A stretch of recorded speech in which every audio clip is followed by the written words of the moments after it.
Basagulero at adik, magbabago pa ba? Lalaking confused sa kanyang gender. Malalaman ba ang katotohanan? Mga taong patapon na ang buhay, magkakaroon pa ba sila ng Reason to live? Susunod na.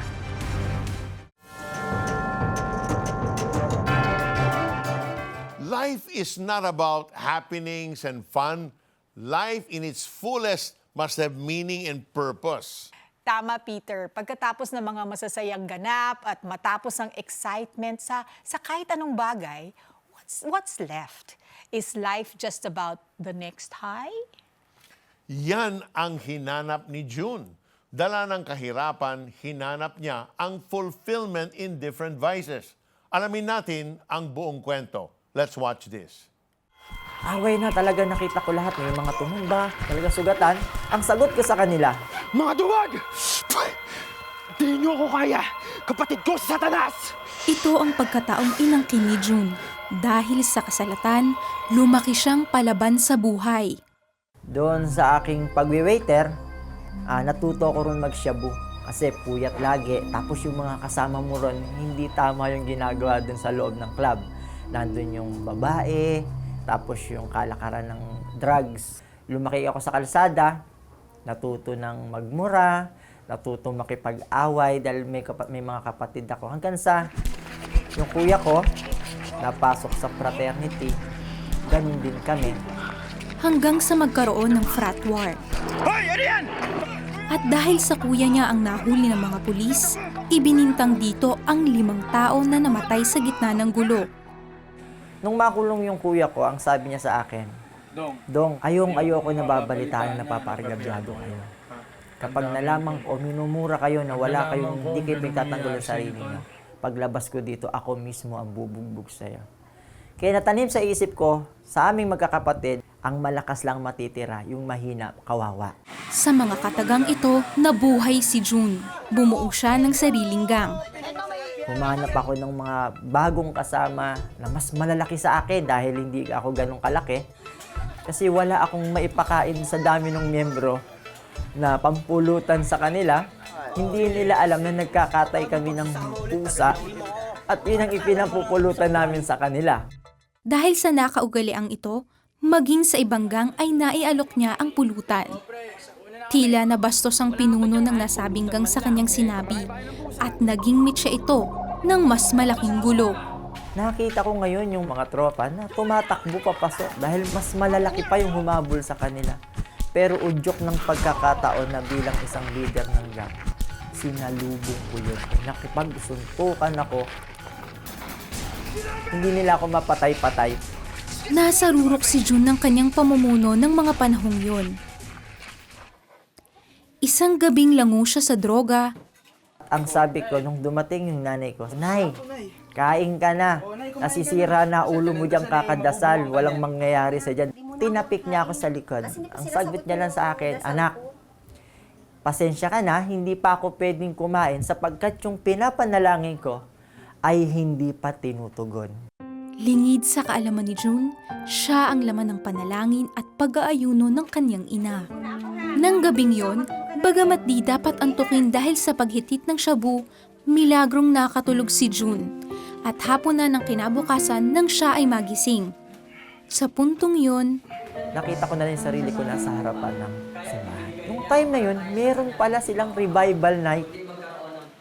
Habang sinasabi ni Pastor na ikaw, makasalanan ka, ginawa ni Kristo lahat para sa'yo, para matubos ka sa kasalanan.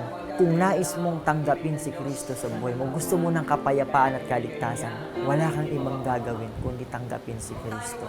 Yung puso ko na hindi ako iyakin, parang dinudurog. Iyak ako ng iyak. Sabi ko, napakasama ko, ang dami ko palang ginawang mali. Pero sigurado ako ngayon, tinanggap ko si Kristo. Mula noon, nagpatuloy ako naglingkod sa Diyos, tuloy-tuloy. ang pagsunod niya sa kalooban ng Diyos sa kanyang buhay ay puno ng pagsubok. Yung mga miyembro ko, andun pa rin yung kanilang pang-iinsulto dahil nawalan sila ng leader. Sabi ng aking pastor, June, mag-evangelism tayo, mag-iikot tayo sa lugar na to. Pero nung time na yun, pagdating ko sa bandang kalagitnaan, marami kong nakitang mga kabinataang nagtayuan. Hindi ko na sila nantay lumapit sa akin, tumakbo na ako palayo. At hinabol ako. Gugulpihin nila ako. Iyak ako ng iyak.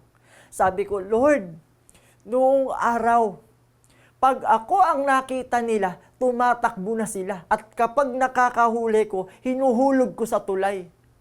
Takot sila sa akin. Bakit ngayon? Sabi ko ganyan.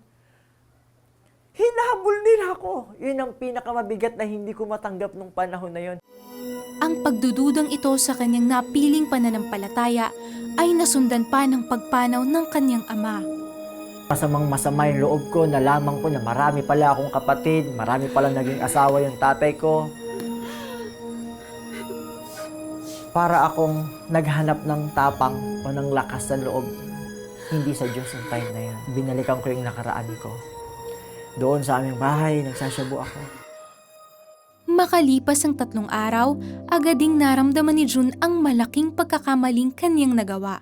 Patira pa ako nung time na yun, humingi ako ng tawad sa Diyos. At naramdaman ko yung pagbigay ng Diyos sa akin ng pangunawa nung panahon na yung kinumport niya ako. Mula noon, tuloy-tuloy ako naglingkod sa Diyos. Bit-bit ang tapang na mula sa Panginoon, binalikan ni June ang kuta ng dating kaaway at ibinahagi ang pag-ibig ng Diyos na kanyang naranasan. Bukod pa rito, Ang Diyos ay patuloy na nagpapala sa amin na ginagamit kami sa mga street children, drug addict, o dun sa mga hindi nag-aaral, pinag-aral at inilapit sa Panginoon, at marami na rin naman na naging successful ang buhay. Nagpipiding program kami sa mga every Sunday sa mga bata. Ang laki ng pagbabago niya noon ay sa drugs and marijuana or troublemaker. Ngayon nagpapastor na po siya.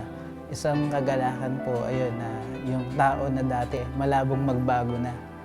Pero nakita ko, pag ang Panginoon na nagbago, ay talagang lahat-lahat maaayos.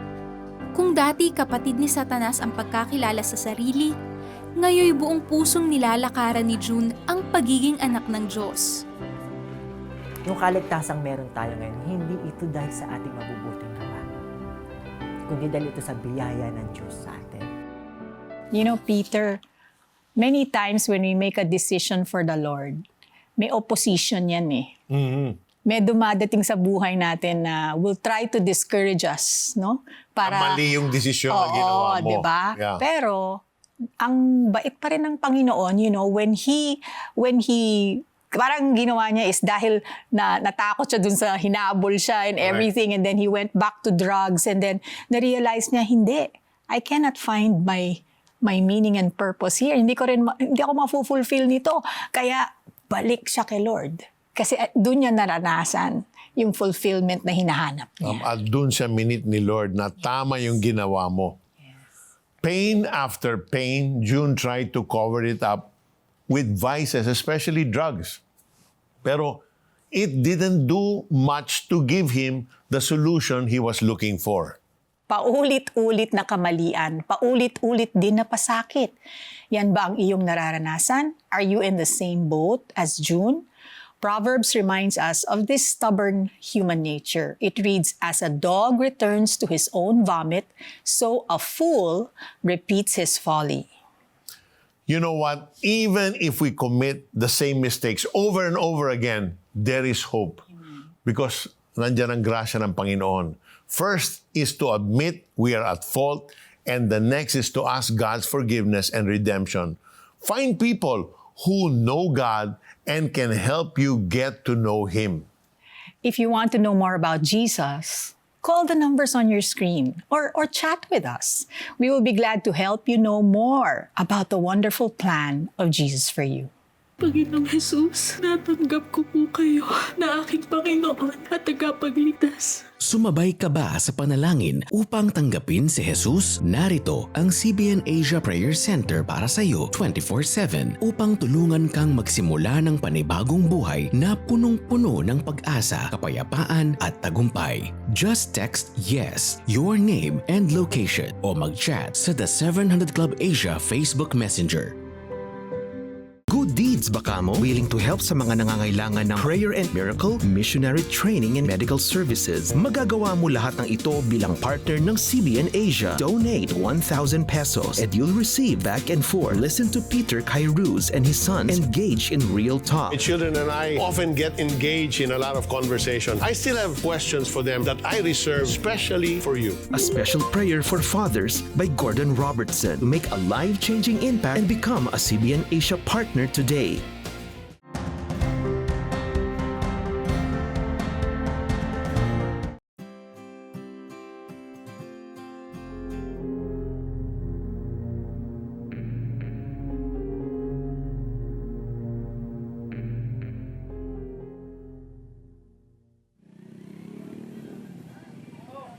Growing up, wala naman akong idea kung ano yung background nung nangyari sa mami ko at sa daddy ko. Pero habang lumalaki, napakilala sa akin kung ano yung specific na nangyari.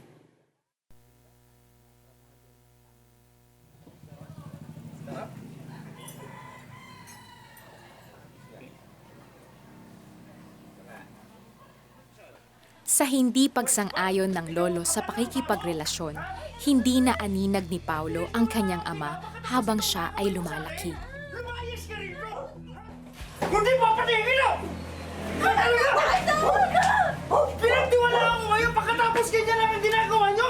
Hindi ko alam! Wala akong alam! Nung bata ako, siguro mula elementary hanggang early high school, parang wala pa akong masyadong alam kung ano bang pakiramdam ng may tatay or parang hindi ko hinahanap kasi wala pa akong kamuwang-muwang. Subalit sa murang edad, nakaranas siya ng isang sitwasyon na hindi malilimutan. So bata pa ako noon, siguro mga around 9 years old or 10 years old. Tapos, normal kasi sa amin kasi yung kung saan ako lumaki, magkakalapit lang yung bahay namin. So parang lahat kaibigan mo, lahat kababata mo. Dahil sa nangyari, lubhang nagbago ang lahat na nagdulot ng pagkalito sa kanyang pagkakakilanlan sa sarili. Una-una, yung identity ko. Na dahil wala naman nagturo sa akin kung paano maging lalaki, kung paano kumilos maging lalaki, napapansin ko sa sarili ko, mga tao sa paligid ko, lalo ni mga kamag-anak ko na parang malambot ka or parang iba yung kilos mo compared sa isang ordinaryong lalaki. Paulo, anak! Asan ka na? Diyan na dito mo. Po! Diyan na po, ma! Masiglit na lang to, ma! Ay, para, sorry, ma. Ano ba yan? Kalalaking tao mo, nagpupulbos ka? Ano ba naman yan, nak? Kung ayusin mo naman. Wala sa pamilya natin ng bakla, ha? Tandaan mo yan, ha? Wala, wala. Halika na, sasabay na kita. Ingat ka, nak, ha? Panay. Ingat kayo. Maayos ka, ha? Para maitago ang malambot na pagkilos, mas lalong nagsipag siyang mag-aral ng mabuti para hindi mapansin ng kanyang pamilya at mga kaibigan. Ngunit sinubok din ni Paulo na magkaroon ng iba't ibang mga karelasyon. Noong high school siya, nag-asawa muli ang kanyang ina. Subalit nakaramdam ng hindi pagkagusto kay Paulo ang kanyang biyanan. Kahit ako din, ako na mismo yung nagsabi din kay mami na balik na lang kaya ako dun sa lola ko. Balik na lang kaya ako dun sa kung saan ako lumaki para hindi na kayo mag-away palagi. Nakapagtapos siya ng sekundarya at nang tumungtong ng kolehiyo, dito nagbukas ang kanyang mga mata tungkol sa kanyang pagkatao at pagkakaroon ng karelasyon sa kapwa lalaki.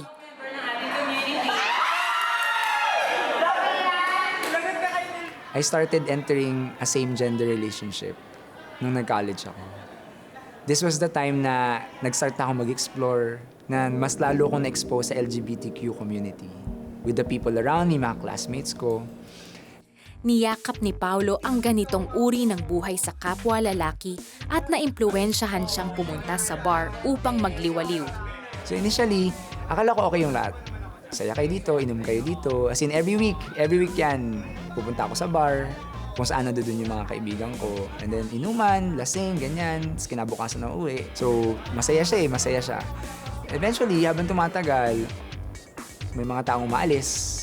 Even yung mga karelasyon ko, bigla kang iwan, bigla kang alis. Na parang, habang tumatagal, doon ko nakikita na hindi pala totoo tong mga to. Hindi pala totoong yung saya na nararamdaman ko during that time. Pansamantala lang pala siya. Nasa ganoong sitwasyon si Paulo nang maimbitahan siya sa isang youth service ng mga kaklase. Hello, Paolo. Yes, be? Oh, demusta ka na? Pwede ka ba mamaya sa youth service? Lahat ng tropa pupunta eh. Youth service. Give you daw. Tatanggi pa ba? Ay, hindi. Sige, be. Pupunta ka, be. Yes, be. Okay, see you. Bye-bye. During that time, meron akong ka-relationship. Actually, siya yung pinakamatagal na relationship na meron ako. Hindi naman siya umabot ng taon, pero siya yung pinakamatagal.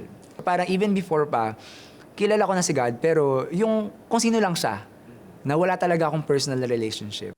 Bagamat hindi siya nakarinig ng pagtutol, patuloy pa rin siyang pinagdarasal ng kanyang mga kaklase.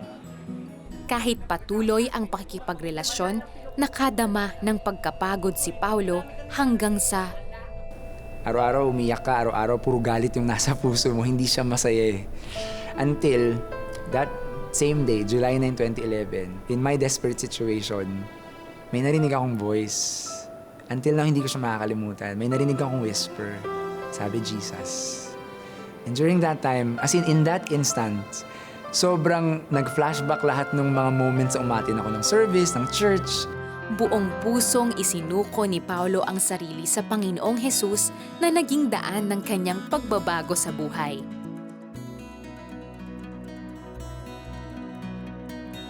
Nabago sa akin nung na-encounter ko si Jesus kung paano ako magsalita, kung paano ako kumilos. Na even if nakasuot akong panlalaki, lalabas at lalabas yung pilantik, lalabas at lalabas yung pagiging malambot.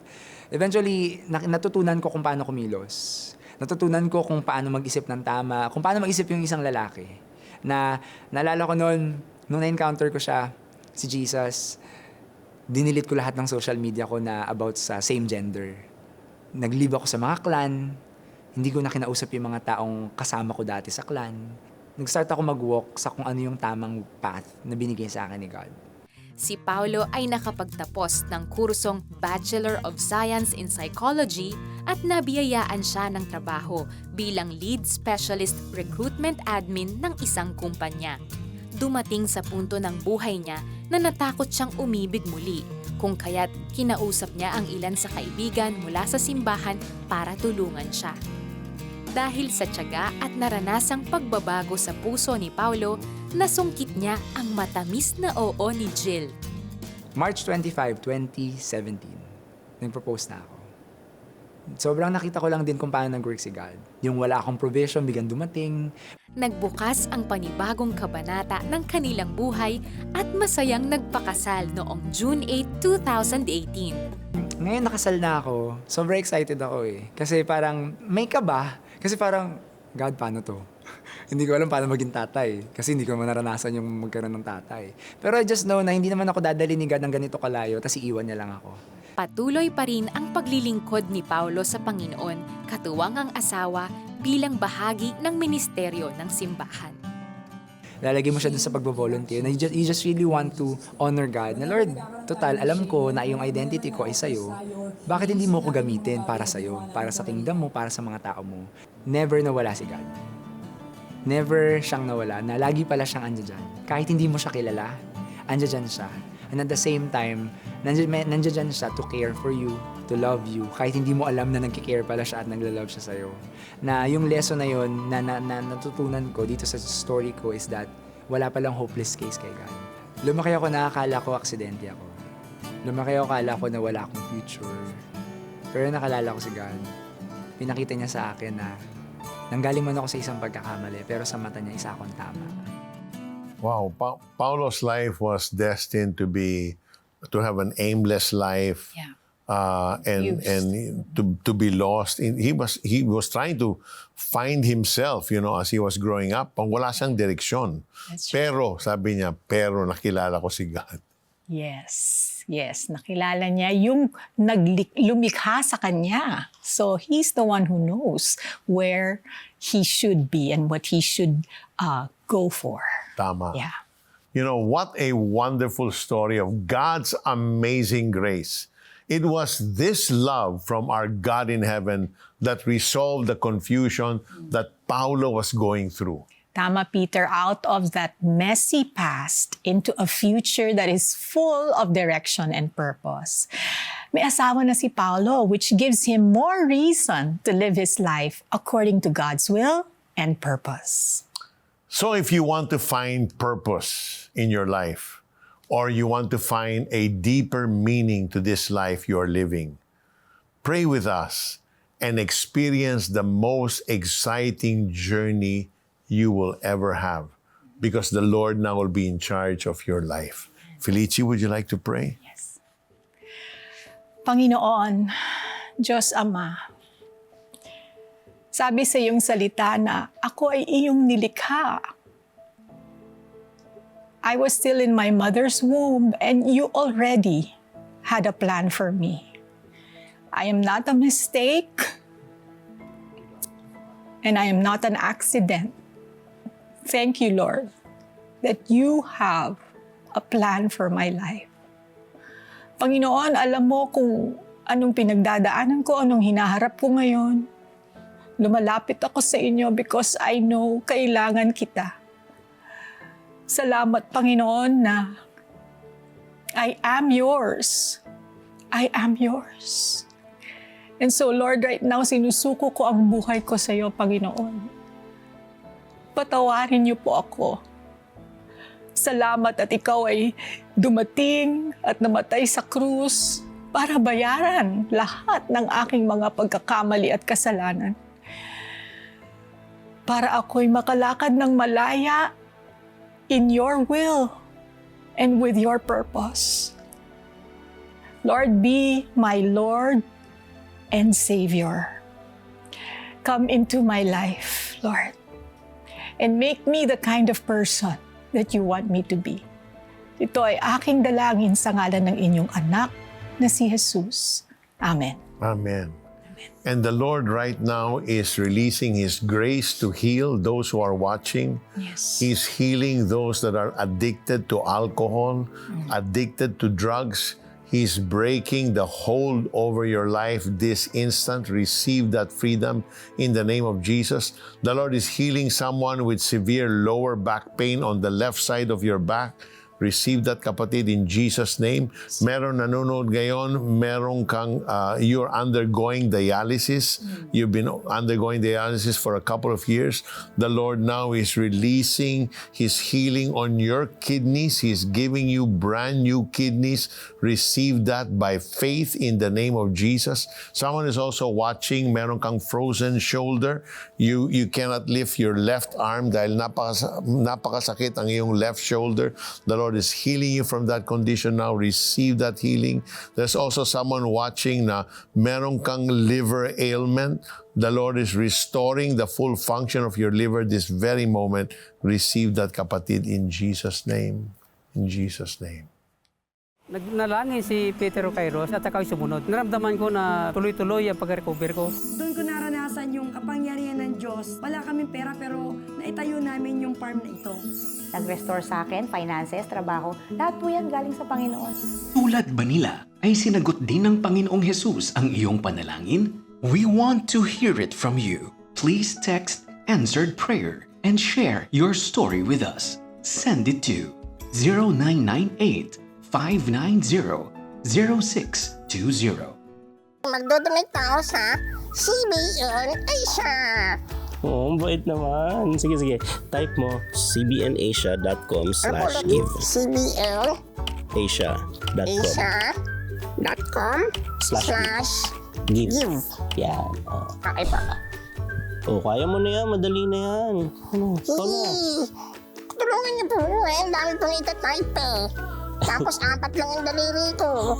Tapos ang dami pang hihinging details. Iba na eh. Ay, iba na. Iba na po. Icons na oh. Opo. Nagbago na yan ang ito. Kaya ko na po to. Sige. Excuse kero to. Ako na po dito. Relax na po yan. Yan. Pagkatapos ko, kaya Rodel, ikaw naman po mag-donate, ha?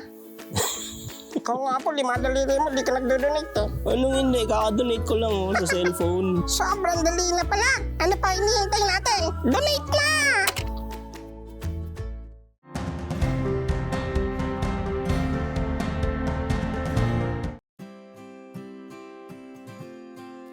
You're back with us here on the 700 Club Asia.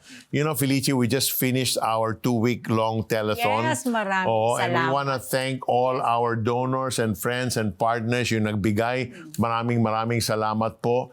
At kung hindi pa kayo nagbigay, pwede pa kayo humabol. You can give your donations anytime. You can scan the QR code on the screen or call 8737-0700 to give.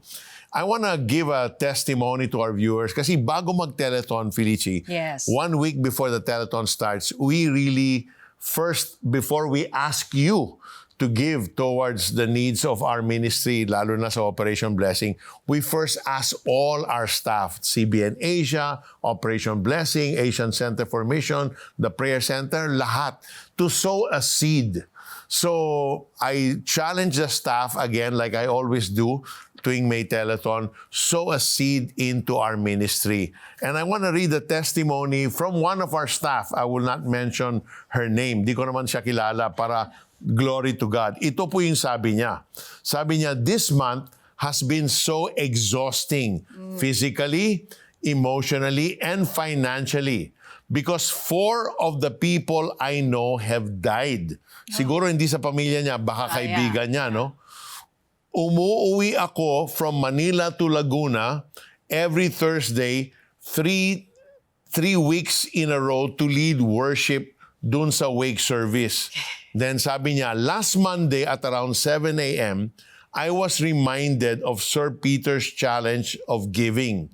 The Lord has instructed me to give a specific amount. May binigay na amount si Lord sa kanya, no? Di ko alam kung anong amount yun.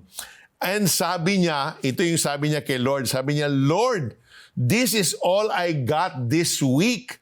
Ang hirap naman po. Di ba? Mafe-feel mo yung struggle niya, no? But then, he reminded me that your giving isn't an act of generosity, but an act of obedience to me. And sabi niya, and so I gave that amount. And then, ito yung sabi niya, by faith talaga. After 2 days, I received a phone call and was amazed kasi yung blessing hindi lang ibinalik ni Lord twice or 3 times, but 6 times. Wow, 6. Grabe talaga si Lord. Kaya sabi niya, kaya totoong-totoo at buhay na buhay yung just have faith and be obedient sa Panginoon. He will never fail to amaze you. He will leave you in awe. Then sabi niya, tagumpay na mine ko na. Amen. What a si Lord, no? wonderful testimony. It's really all about faith. It's not about the amount, but it's faith in obeying God. Kasi the amount is between you and the Lord. Yes. So, yung mga nanonood ngayon, kung merong amount na binibigay ni Lord sa inyong heart, just obey and see how amazing God truly is. Talagang may true faith yan that results in obedience. Oh, kita mo, meron siyang struggle, no? Lord, ang hirap naman po. You can be honest with God, you know. Okay, so let's read this verse that promises us God's direction when we obey Him. Psalm 33 verse 11 reminds us, but the plans of the Lord stand firm forever, the purposes of His heart through all generations. Amen. God's plan for us cannot be broken, and that is His promise to those who follow Him. Proverbs 19:21 reads, many are the plans in a person's heart, but it is the Lord's purpose that prevails. You are assured of God's direction and purpose when we obey Him and let Him lead us. That concludes our episode today. Join us again next week for new stories that will inspire and give you more reason to live life in a new light. God bless you and keep you, and may you be blessed always.